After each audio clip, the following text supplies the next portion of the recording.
ನಾವು ಮಡಿ ಮತ್ತು ಮೈಲಿಗೆ ಸತ್ಯ ತಿಳ್ಕೊಬೇಕಿಲ್ಲಿ. ಹೌದು.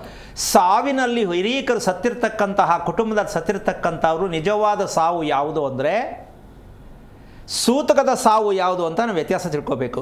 ಸೂತಕದ ಸಾವು ಯಾವುದು ಅಂದರೆ ದುರಂತ ಸಾವು, ದುರ್ಮರಣಗಳು, ಆಕ್ಸಿಡೆಂಟ್ ಆಗೋದು, ವಿಷ ಕುಡಿಯೋದು, ಅವಕತ್ ಸಾಯೋದು, ಇದು ದುರ್ಮರಣಗಳು. ಇದು ಸೂತಕ.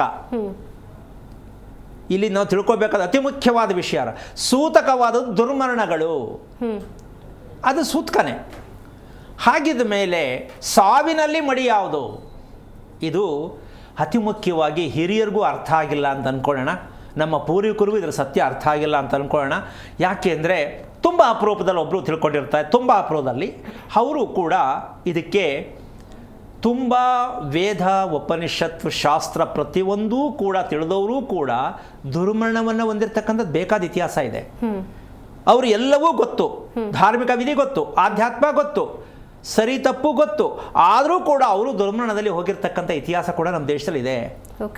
ಎಲ್ಲವನ್ನೂ ಮಾಡಿ ಎಲ್ಲವನ್ನೂ ತಿಳಿದು ಆ ರೀತಿ ದುರ್ಮರಣಗಳಿಗೆ ಯಾಕೆ ಗುರಿಯಾಗಬೇಕು ಅನ್ನೋ ಪ್ರಶ್ನೆಗೆ ಉತ್ತರ ಇನ್ನೂ ಸಿಕ್ಕಿಲ್ಲ. ಇವತ್ತು ತಿಳ್ಕೊಳ್ಳೋಣ ಅಂತ ಎಲ್ರಿಗೂ ಖುಷಿಯಾಗತ್ತೆ ಅಂತ ಅಂದ್ಕೊಂಡಿದ್ದೀನಿ. ಈ ರೀತಿಯಾಗಿರ್ತಕ್ಕಂಥ ಸಾವುನಲ್ಲೂ ತುಂಬ ಅತಿ ಮುಖ್ಯವಾದ ಒಳ್ಳೆಯ ಸಾವು, ಮಡಿಯಲ್ಲಿರುವ ಸಾವು ಯಾವುದು ಅಂದರೆ ಭಗವಂತನ ಸ್ಮರಣೆ ಮಾಡ್ತಾ ಯಾರು ಪ್ರಾಣವನ್ನು ಬಿಡ್ತಾರೋ, ಭಗವಂತನ ಸ್ಮರಣೆ ಮಾಡುತ್ತಾ ಅವರು ರಾಮನಾರು ಜಪಿಸ್ಲಿ, ಶಿವನಾರು ಜಪಿಸ್ಲಿ, ಭಗವಂತನ ಸ್ಮರಣೆಯಲ್ಲಿ ಯಾರು ಸಾವನ್ನು ಒಪ್ಪುತ್ತಾರೋ ಅದು ನಿಜವಾದ ಶ್ರೇಷ್ಠವಾದ ಮಡಿವಂತಿಕೆಯಾದ ಸಾವು.